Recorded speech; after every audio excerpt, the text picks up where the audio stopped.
I can't say much about the paid version of Gigsalad because I've only ever used the free version, but there is a paid version you could upgrade to for the last 3 months of the year to get more bookings.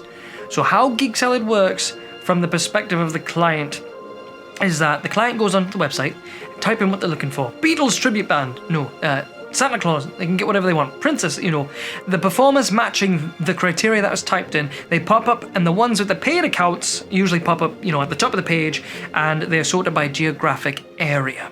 If the client doesn't find a performer they'd like to book directly and just want quotes from anyone matching their specific needs, Santa on this date, they'll request a general quote. I'm general quote! This is how you nab the gig.